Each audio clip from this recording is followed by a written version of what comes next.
I knew this, but in order to defend against your enemy, you have to think like the enemy.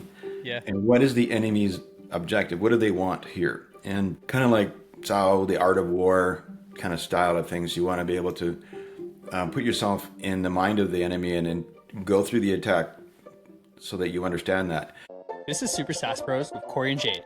Let's jump in.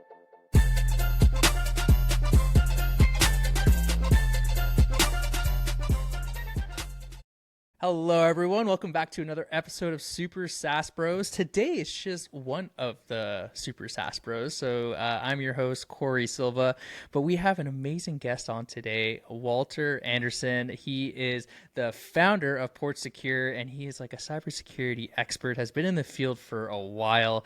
Walter, thank you for joining us today, man. Hey, Corey, it's my pleasure. Glad to be here. We usually like to start our guest off with a little bit of just a warm up question. So we always ask a very similar question: is you're about to go into downtown, wherever you are, wherever you live, you're calling an Uber. Uber arrives, you jump in, and the Uber driver asks you, it's like, hey, so like, what do you do? Like, what excites you? What are you saying? Oh, that's a good question. Yeah, I usually tell people that first time I meet them, if they don't know anything about me, I would say, I'm a cybersecurity strategist. I help people understand and get confident with AI and use that to build cyber resilience in their business and in their lives. Cool. Very succinct, very simple. I love it. I'm sure the Uber driver would be like sick, and you would probably have like 20 minutes to explain even further, and then Yeah, he might be a little lost because like I'm sure a lot of people do get lost in the cybersecurity yeah, yeah. space. But yeah, cool. How did you? I'm actually really curious because we have never talked about this before, but you've been in cybersecurity over a decade, maybe longer. Like, how did you land in cybersecurity? Did you always want to be there? Did you somehow just like fall into it? Like, how'd you get there? Okay, it's a good question. Yeah. So yeah, I've been in the IT industry for decades. I'm kind of dating myself, but this goes back to pre Microsoft DOS, pre. Okay. So I got into computers right around the emergence of the first PC computer, the first PC one that IBM built, the first Apple IIe computer, the first Cool. the early on when the personal computer entered the home and into the office. And of course, I took to it like a duck to water and immediately started, teaching myself programming. So I'm really mostly self-taught. Um, Cool. and so as the years went on, I did try different occupations. I wasn't really cut out to be an auto parts salesman, so I decided to go into computers, much Yep. better career. Anyways, I took the first course on computer maintenance and repair back in the mid 80s Okay. and started out there. So, being the kind of proactive kind of person I am, before I finished my course and graduated and did the job search kind of thing, hit the streets and basically I lived in downtown Vancouver and just used public transit. And I went around and knocked on all the computer companies and said, I will work for you for free. Did you really? Well, somebody hired me. Yeah. And they put me in, said, okay, go in there, talk to the service manager. We'll teach you how to fix computers. And that's how I got started.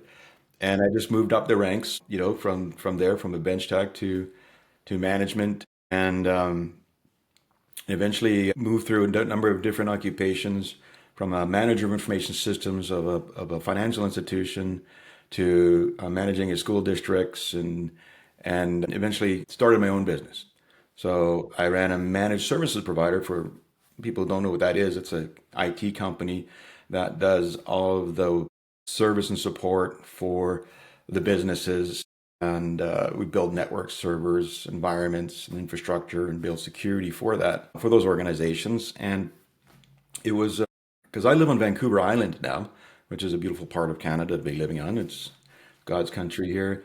Um, but I would rather be in Toronto when the Blue Jays win the game tonight. But anyway, that's another That's story. that's where I'm lucky. That's where I'm lucky. That's you're I lucky. might have mountains, but I have the Blue Jay vibe right now, so I'll take it. Yeah, yeah, it's gonna be so cool. I'll be watching it again between the trick or treaters coming to the door. You bet, man. Yeah.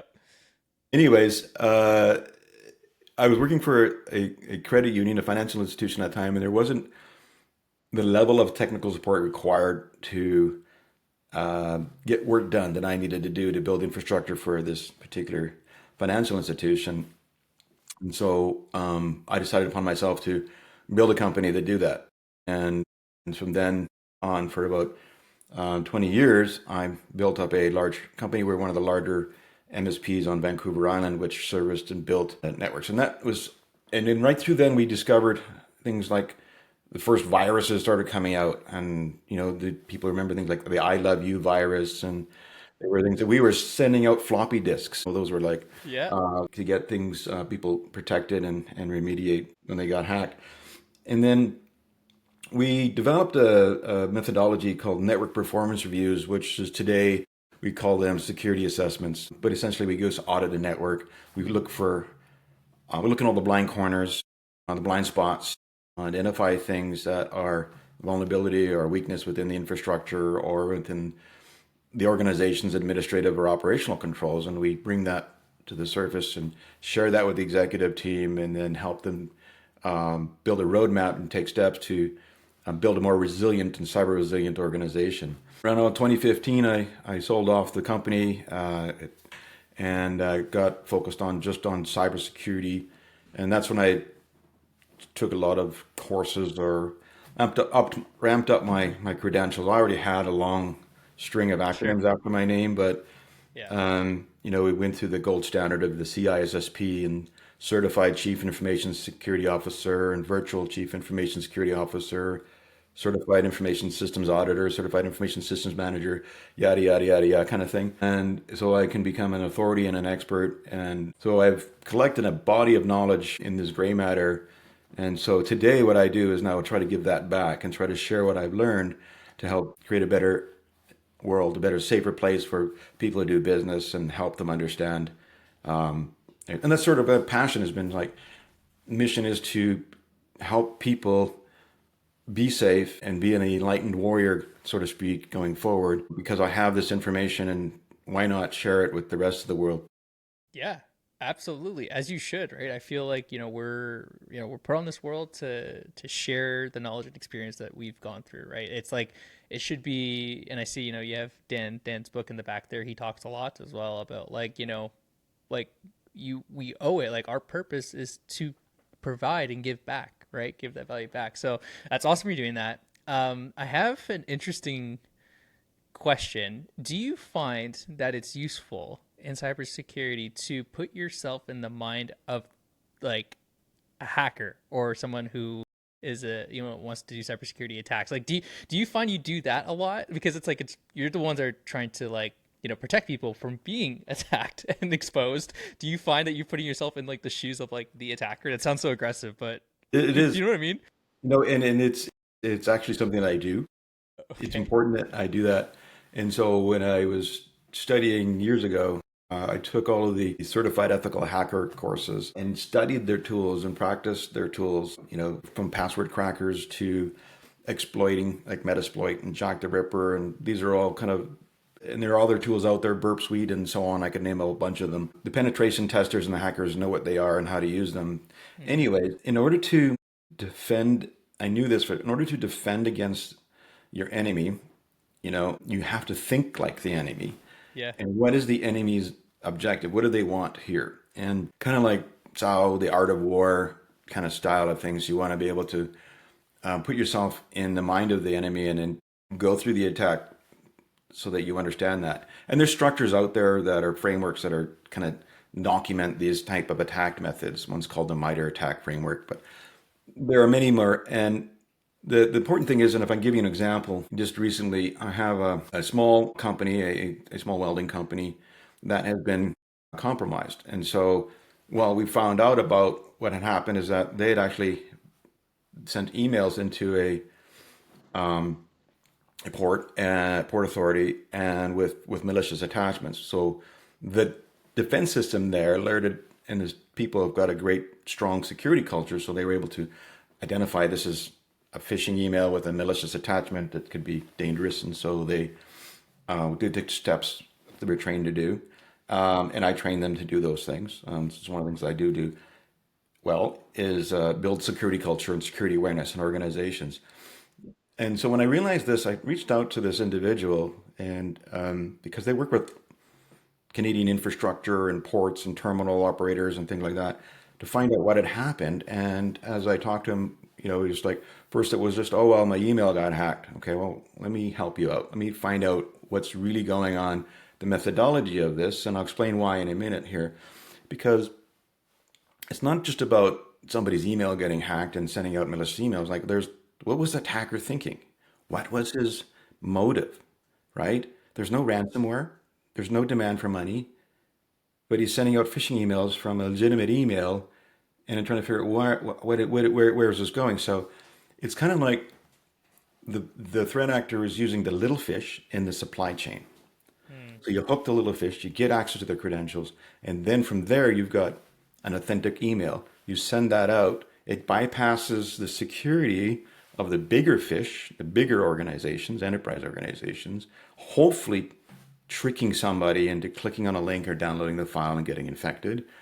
And then you can then demand a lot more money, like in the millions of dollars, from somebody, a larger enterprise organization. So this happens quite a lot. So what we've discovered, this was called a man-in-the-middle attack. So even though we use two-factor authentication, right, you log in and then you get a thing to your phone and put that number in and whatever, Yep.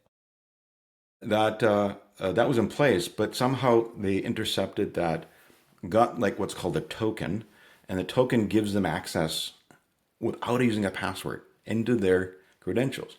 So after exploring what happened here, it turns out that they created what's called an RS feed going to another mailbox. And so they were stealing all the email and hiding it. And the user looked like his email wasn't working, but really is being redirected because what the threat actor was doing was buying domains under his Microsoft 365 tenancy and using those other domains to send out more phishing emails Oh my because gosh. now it's coming from Microsoft, Right. valid, and those domains are now in Microsoft and they're set up so well and correctly that it bypasses the defense systems of organizations because they authenticate, oh, is this really a good email? Yeah, it's coming from Microsoft, so it must be good, right?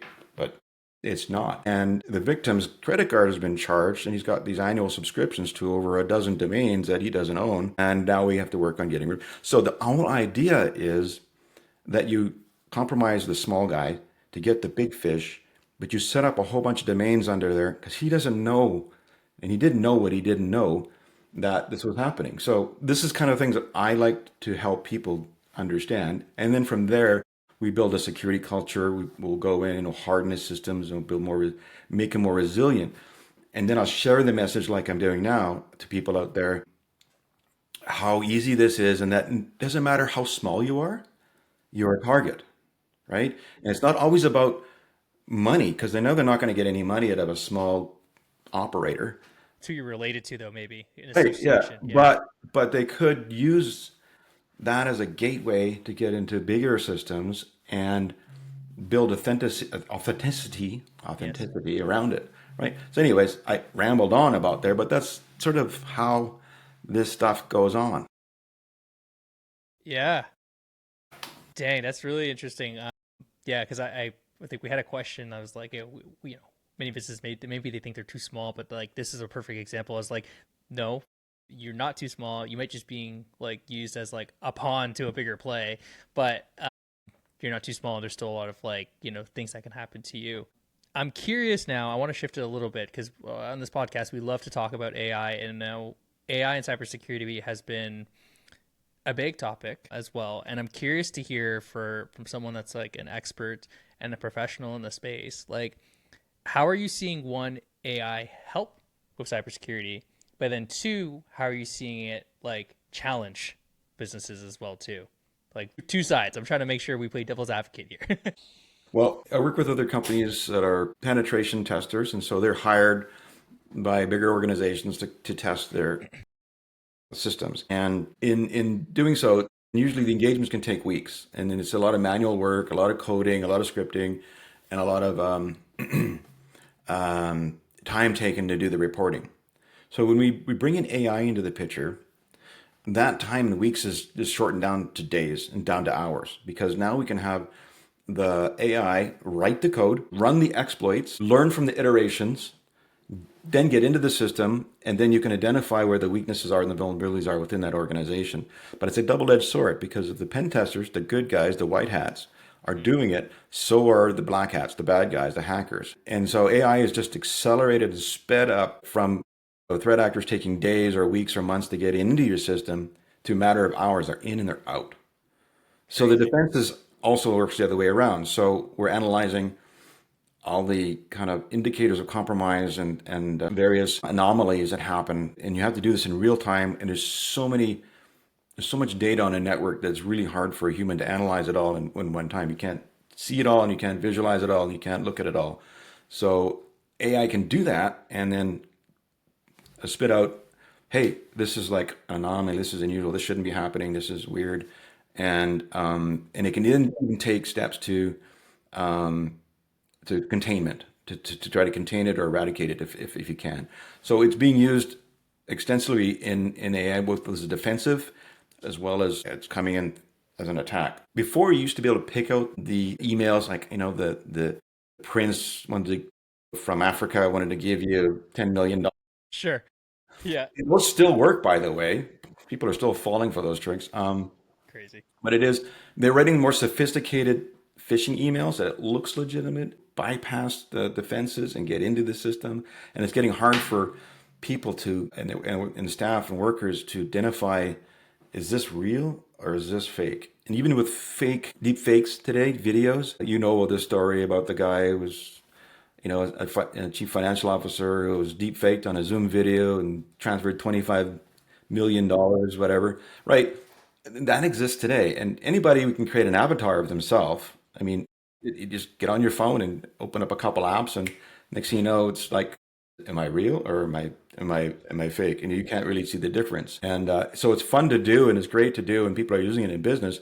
But the threat actors are also using it against you. So it's getting tougher and tougher today to do that. So AI is definitely a concern, and so my job today, as I pivot to this new world of AI, where we've got very uncertainties, it's to say, it's the simplest, is to build confidence, to help people understand what it is and how to work with AI and how to use it and embrace it within their business. So, those who embrace AI and work with it and learn it and use it to their advantage in business today and in their lives are going to succeed. And the ones who don't are going to be the ones who are left wondering what happened, in the dark. What just happened? Why 100%. do I have why do I have a pink slip? Yeah. It's so true, man. It moves so quickly, and it's not really optional at this point. Like you're either going to become potentially a victim of it, or you're going to be understanding and a user of it, and make sure you're using it smartly. Make sure you also understand and learn about it, because like otherwise you're going to be left behind, and it moves so quickly that it's not optional anymore. You need to learn how to use it. So now talk to me, like you kind of were talking about like stuff you're doing now, but like how do you see like PortSecure, like your business, you're talking about giving back and teaching people, educating people. Is your whole focus going to be on like AI and cybersecurity? Do you still feel like there's like a foundation of cybersecurity that you want to like focus on? But like, what does the next few years look like for you? Well, it's looking ahead. It's about cybersecurity, and doing cybersecurity assessments is kind of like, oh yeah, that's pretty dry and it's boring. And I just finished doing a webinar for the ISACA chapter in San Diego Cool. on security assessments for small businesses and everyone in between. And it's about more about leaders and leadership recognizing that it's not, compliance isn't a checkbox. That's not what we're trying to do here. We're trying to shine light on all the blind corners and look for ways to enable and enhance the business to be more productive and grow. And so it's about helping companies be more successful. And then by embracing AI and by using the AI to build more cyber resilience into their business. So using that as a future. So it's a lot of it is visionary, and that's my mission now, is to help people understand that. So I'm doing that today. Next week, I'm speaking at the Pet Food Association of Canada, which is having an annual conference in Victoria, BC. So I'll be on stage there talking about cybersecurity in the pet food manufacturing industry. So it doesn't matter if you're a small welder or you're running a large manufacturer producing, you know, kiblets or nibbles or whatever they are for dogs and cats and bird feed. You still have a production environment that is at risk and today. And so I've also written an article just recently in the Association of Pacific Ports, which is all of the Pacific ports on the Pacific Rim from North America and Asia. And I'll be speaking at a conference in Honolulu in January again on how to bridge the IT and the OT, that's information technology and the operational technology, which operation and the IT is just the computers, the servers, the networks in your office and communications and wireless and everything.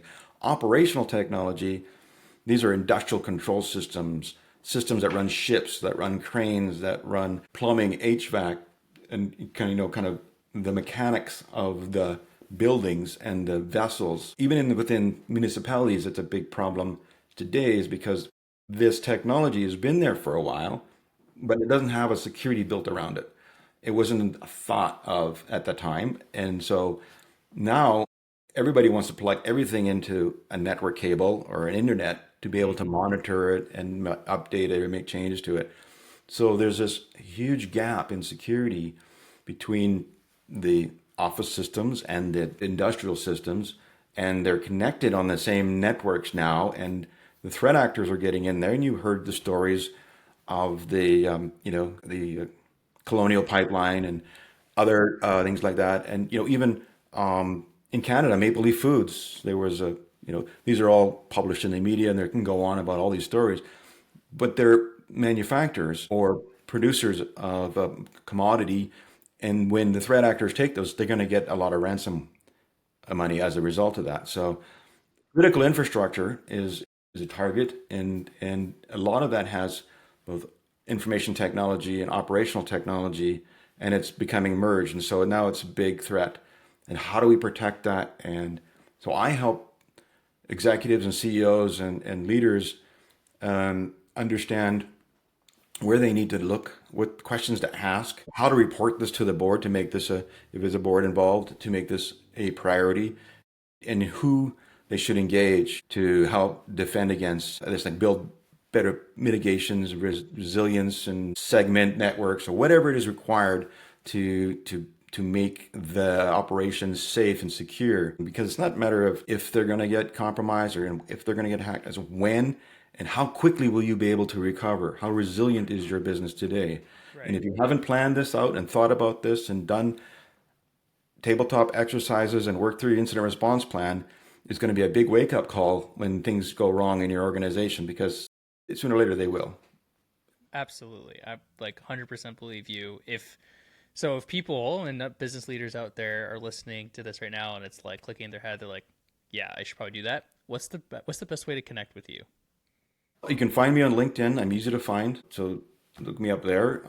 We can probably drop that into the show notes here, right? On Instagram, I am Walter Anderson. Really easy. You just DM me, cyber. I respond to all calls, emails. You can email me too at uanderson at portsecurecyber.com. I respond to all emails and messages. And Awesome. I'm happy to help out wherever I can. Even if it's just simple advice or you want an engagement, I'm here for you. Perfect, man. Perfect. Yeah, we'll make sure to drop that all in the description. And before we close off here, I love to always ask just like one final question that's, maybe can separate us a little bit from just the business. But if today was your last day, there was no tomorrow, what piece of advice, either from business or life, would you want to leave behind? Oh, well, so if today was my last day on earth, kind of thing, that's a tough one.